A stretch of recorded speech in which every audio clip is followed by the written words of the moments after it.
Hello and welcome to view point. August 1 నుంచి UPA rules కొన్ని మారుతున్నాయి.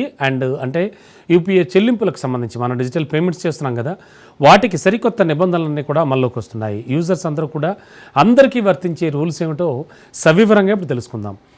వీటికి అంటే ఈ పేమెంట్స్కి సంబంధించి national payments corporation of India అంటే ఎన్పిసిఐ అంటారు, కొత్తగా ప్రకటించిన రూల్స్ అన్నీ కూడా ఆగస్ట్ 1 నుంచి అమల్లోకి వస్తున్నాయి. ఆటోపే, బ్యాంక్ బ్యాలెన్స్ చెకింగ్ ఇలాంటి అనేక సర్వీసెస్కి వర్తించే రూల్స్ ఏంటో తెలుసుకుంటే మరింత విశ్వసనీయంగా ఉండడానికి, ఎలాంటి ఆటంకాలు లేకుండా తీర్చిదిద్దడానికి ఎన్పిసిఐ ఈ కొత్త రూల్స్ని ప్రకటించింది.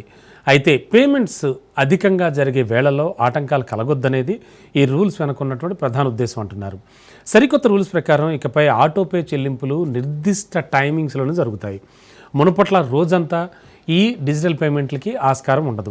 Auto payments, subscriptions, utility bills, EMI వంటి వాటన్నింటికీ కూడా ఈ సరికొత్త రూల్స్ వర్తిస్తాయి. ఇవన్నీ తెర వెనుక జరిగే కార్యకలాపాలే మనకు తెలుసు. అయితే ఆటో పేమెంట్స్కి ప్రత్యేక సమయాలు కేటాయించడం ద్వారా యూపీఐ వేదికపై ఒత్తిడి తగ్గుతుంది. ఈ నేపథ్యంలో ఆటోపే సర్వీసెస్ను వినియోగించే వ్యాపారాలు తమ షెడ్యూల్లో మార్పులు చేయాల్సి ఉంటుందన్నమాట. సో ఆగస్ట్ 1 నుంచి వినియోగదారులు యూపీఐ ద్వారా తమ అకౌంట్ బ్యాలెన్స్ను రోజుకి 50 సార్లు మాత్రమే చెక్ చేసుకునే అవకాశం ఉంటుంది. ఈ నిబంధనలు యూపీఐ సర్వీస్ను వినియోగించే వాళ్ళందరికీ కూడా వర్తిస్తాయంటున్నారు. ఇక డిజిటల్ చెల్లింపులపై ఛార్జీల విధింపు గురించి RBI governor Sanjay Malhotra already కీలక వ్యాఖ్యలు చేశారని మనకు తెలుసు. యూపీఐ చెల్లింపుల వ్యవస్థకు ఆర్థిక సుస్థిరత చేకూర్చాల్సిన అవసరం ఎంతైనా ఉందని ఆయన అభిప్రాయపడ్డారు. ప్రస్తుతానికి చెల్లింపులకు అయ్యే ఖర్చును సబ్సిడీ రూపంలో ప్రభుత్వం భరిస్తోందని తెలిపారు.